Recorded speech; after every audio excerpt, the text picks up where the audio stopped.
Hola, ¿qué tal? Muy buenas tardes. Somos del grupo 10 IBT1 y el día de hoy vamos a hablar acerca del Alzheimer.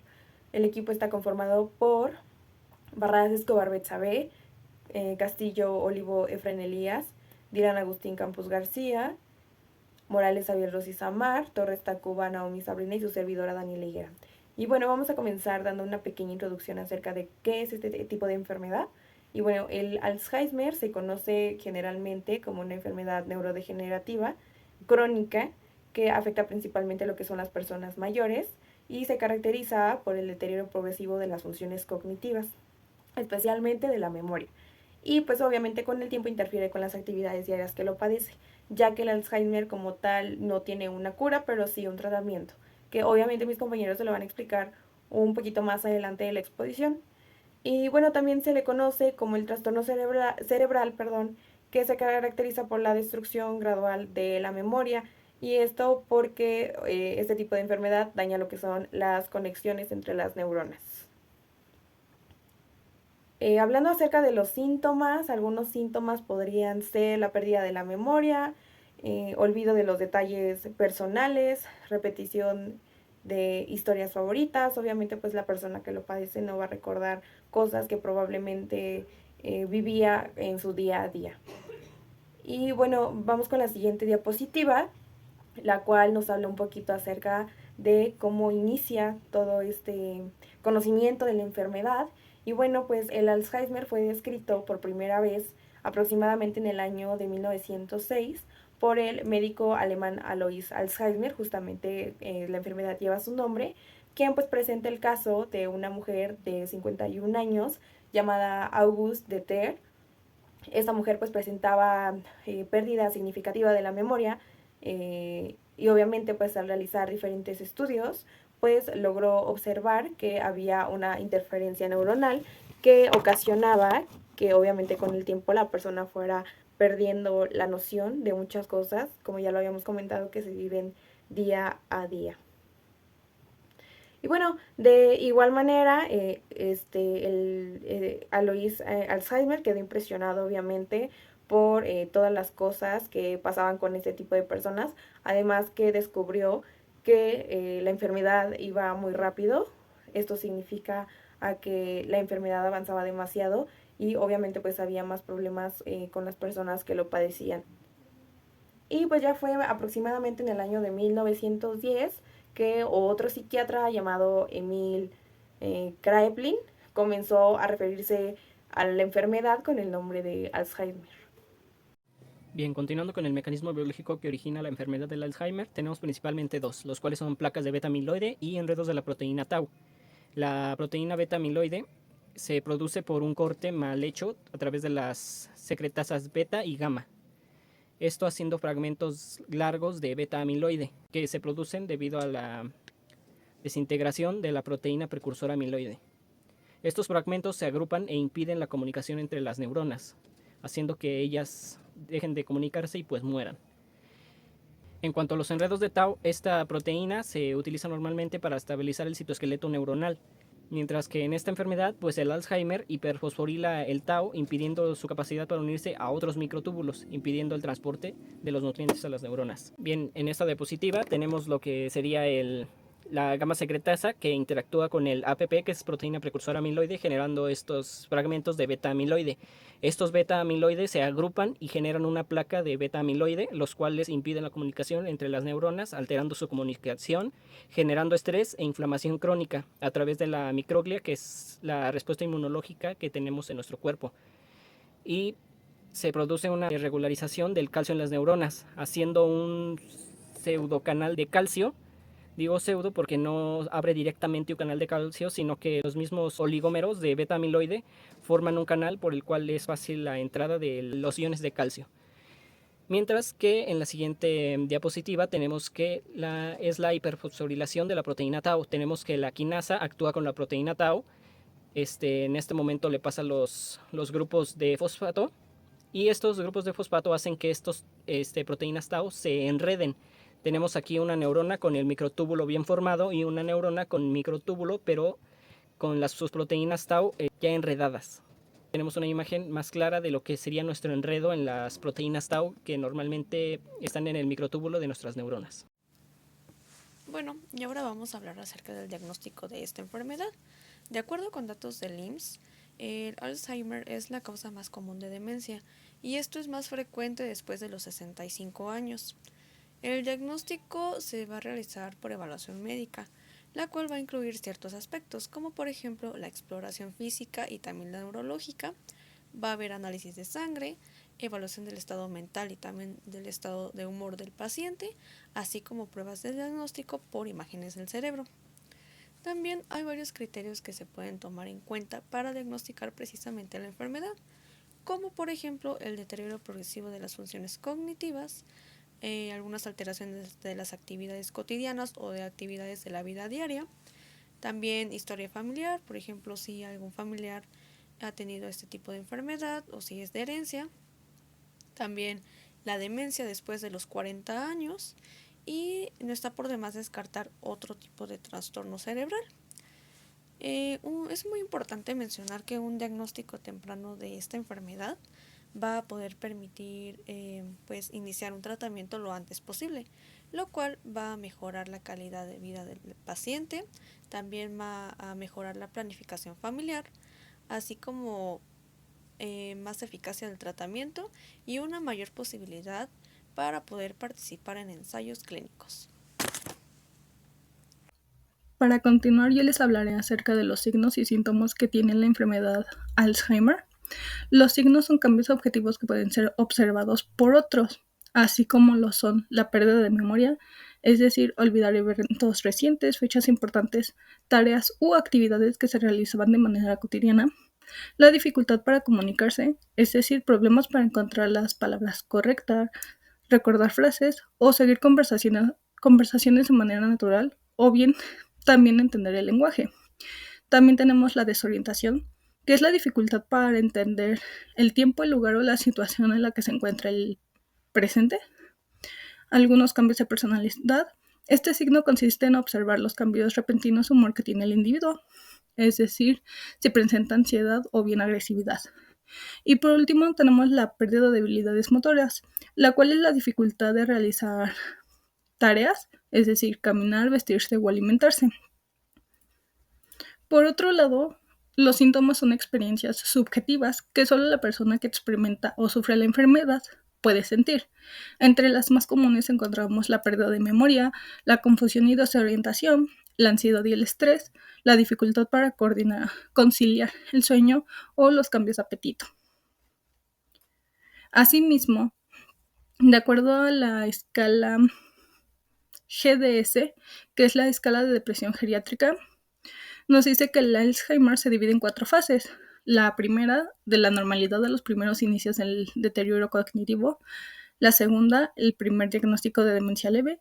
La tercera, como fase moderada de la demencia, constante necesidad de ayuda. Y la última fase, como fase grave, al final del proceso. Dentro de la fase 1 tenemos 3 niveles. El GDS1, GDS2 y el GDS3. El 1 está indicado como normalidad, es decir, normalidad cognitiva y sin pérdida alguna. El 2 como deterioro cognitivo subjetivo. Aquí se presenta la alteración cognitiva subjetiva, así como sutiles dificultades de memoria propias del envejecimiento. Y el nivel 3 es el deterioro cognitivo leve. En este nivel entra la desorientación, dificultades para evocar, es decir, pronunciar o recordar palabras, nombres y la constante pérdida de objetos. Dentro de la fase 2 tenemos un nivel, el cual es el GDS4, o bien demencia leve. El individuo presenta dificultades para planificar o gestionar la economía individual, también dificultad para recordar hechos recientes o la confusión en detalles de la propia historia de vida o personal. En la fase 3 tenemos 2 niveles, el GDS5 y el GDS6. El 5 está considerado como demencia moderada, en el cual se presentan las dificultades para realizar tareas cotidianas. Le es imposible recordar hechos o datos simples, aunque aquí el individuo aún reconoce a sus allegados e identifica a las personas familiares, mientras que el nivel 6 es demencia moderadamente grave. A diferencia del nivel 5. En este nivel el individuo olvida los nombres de las personas cercanas, no puede vestirse sin ayuda y tiene cambios de conducta y personalidad. Puede presentar ansiedad, agresividad o incluso alucinaciones.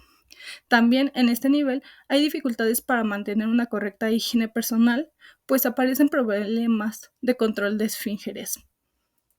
Y por último tenemos la fase 4, en el cual solo se presenta un nivel, el GDS7, o bien considerado como demencia grave. Aquí la pérdida es progresiva para la capacidad de hablar y comunicarse. Requiere la ayuda para las actividades más básicas como lo son comer, caminar o mantenerse erguidos.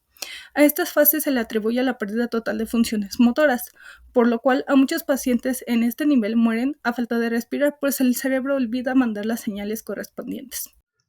Continuando con el tratamiento, están los medicamentos. Lastimosamente no hay ninguno que cure totalmente el Alzheimer, pero sí ayudan a retrasar su progreso de este. Como primer medicamento principal están los medicamentos monoclonales. Estos están afinados a la proteína beta-amiloide, como ya lo explicaron un poco en el mecanismo. Básicamente lo que hace esta proteína es contribuir al desarrollo de la enfermedad, básicamente porque se acumula en el cerebro y impide el desarrollo de procesos cognitivos. ¿Cómo actúa este medicamento? Este medicamento es de afinidad específica a esta proteína y básicamente es un marcador. Se puede decir que estos medicamentos marcan a esta proteína como un anticuerpo, por así decirlo, para que el sistema inmunológico degrade o impida el proceso de estas proteínas. Básicamente lo que hacen es marcarlas con unas enzimas específicas y el sistema inmunológico se encarga de eliminarlas. Previene básicamente la formación de nuevas placas al reducir la cantidad de beta-amiloide significativamente. Y los medicamentos principales de estas son el lecanemab y el donanemab. Esto está básicamente contribuido. Son medicamentos que se aplican de forma intravenosa y deben ser supervisados médicamente. Continuando con el segundo medicamento, tenemos a los inhibidores de colinesterasa. Estos actúan principalmente sobre la enzima llamada acetilcolinesterasa. Esta enzima tiene como principal función descomponer a la acetilcolina, que básicamente es un neurotransmisor fundamental para la transmisión de señales, principalmente en la memoria y en el aprendizaje. Básicamente lo que es esta enzima libera la neurona que transmite la información hacia otra. ¿Y qué pasa? Usualmente esta enzima, la colinesterasa, tiene la acción de diluir o inhibir, degradar al acetilcolina. ¿Qué pasa? Cuando esto está desregulado y se genera mucha colinesterasa, se degrada de más y esto ayuda al Alzheimer a desarrollarse, principalmente en pérdida de memoria o un aprendizaje más lento o más complicado. ¿Cómo funcionan estos inhibidores? Básicamente estos inhibidores son de afinidad específica. Se unen a la enzima acetilcolinesterasa y una vez está ocupado este lugar de la enzima, esta ya no degrada como tal a la acetilcolina, lo cual ayuda a un funcionamiento más óptimo o una transmisión más óptima entre neurona a neurona. Básicamente es un inhibidor de alta afinidad y específico, lo cual ayuda mucho a su efectividad. Los principales medicamentos son el donepezilo, la galantamina y la rivastigmina. Y como último medicamento tenemos a los antagonistas de los receptores MDA. Estos básicamente antagonistas impiden el flujo o la creación de glutamato que ayuda a proliferar la enfermedad de Alzheimer, pero no actúan sobre el glutamato. Básicamente lo que hacen estos es el antagonista se une a un sitio específico del receptor MNDA impidiendo que el glutamato se una y active el receptor. Como tal, es un sustituto del glutamato. ¿Y qué pasa al hacer esto? Al bloquear el receptor, se reduce el flujo de iones sódicos hacia el interior de la neurona. Al hacer esto, la reducción del flujo de iones disminuye la despolarización de la neurona y reduce su excitabilidad. Al reducir esta parte, se protege a las neuronas de un daño neuronal causado por el exceso de glutamato. Básicamente lo que hace este medicamento es unirse al sitio de receptor del glutamato y que es el sitio NMDA e impide el flujo de iones, lo que bloquea totalmente un proceso totalmente de iones sódicos, y esto ayuda a tener una mejor generación y evitar una proliferación de las gemas. Y el principal medicamento que se usa para este tratamiento es la memantenina. Bueno, y por último vamos a ver las aplicaciones o los avances biotecnológicos en en nuestro caso de el diagnóstico. Bueno, pues leyendo varios artículos, pero haciendo énfasis en el que se encuentra citado en la parte inferior derecha, pues descubrimos que el uso de biomarcadores pues está haciendo más presente en la actualidad. Estos biomarcadores van a ser a través de muestras no invasivas. ¿Qué son las muestras no invasivas? Son aquellas que no van a provocar algún signo diferente, alguna molestia o algún dolor al momento de ser extraídas por parte del paciente. Como podemos ver en la imagen 7, pues va desde la saliva, la orina, heces, sudor, entre otras. Ya que anteriormente se utilizaba más que nada las muestras invasivas, que son a través de biopsias, por ejemplo, la extracción de algún tejido, la extracción sanguínea o la más utilizada, extracción de líquido encefalorraquídeo. Entonces, estos pues provocaban o llegaban a provocar en los pacientes cierta incomodidad o cierto dolor.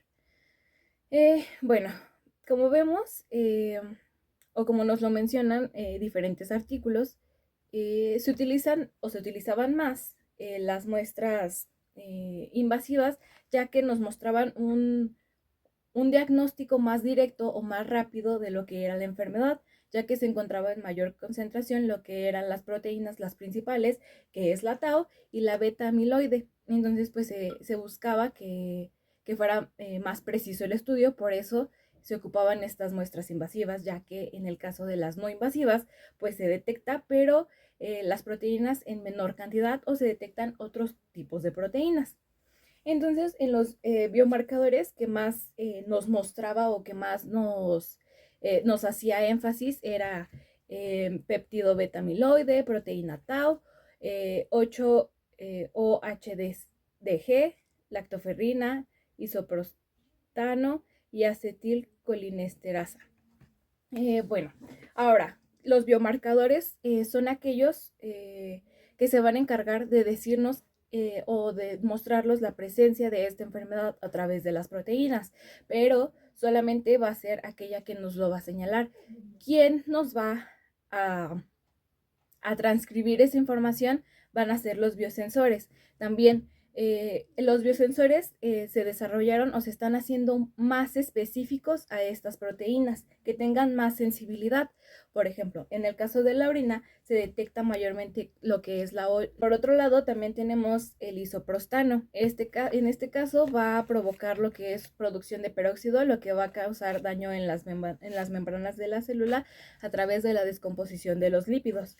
Entonces, al momento de esta ser leída, de esta ser transcribida por los biosensores, pues se va a notar pues que hay presencia de Alzheimer o que hay un daño. En el caso de las lágrimas, pues principalmente se va a leer lo que es la lactoferrina. En este caso, la lactoferrina va a detectar lo que es la oxidación en el cambio del potencial eléctrico, va a haber un cambio, y pues estos también se van a hacer a través de pruebas como ELISA, como PCR, electroforesis, entre otras. Y en el caso de la saliva tenemos la acetilcolinesterasa. Esta se va a ver en disminución, ya que esta se segrega al momento de la sinapsis. Y como sabemos, el Alzheimer interrumpe o disminuye lo que es la sinapsis entre las neuronas. Por ende, se va a ver disminuida. Y pues esto sería todo por parte de la exposición. Si pueden bajar, pueden ver nuestras referencias y gracias por su atención. Estamos disponibles para cualquier duda y muchas gracias.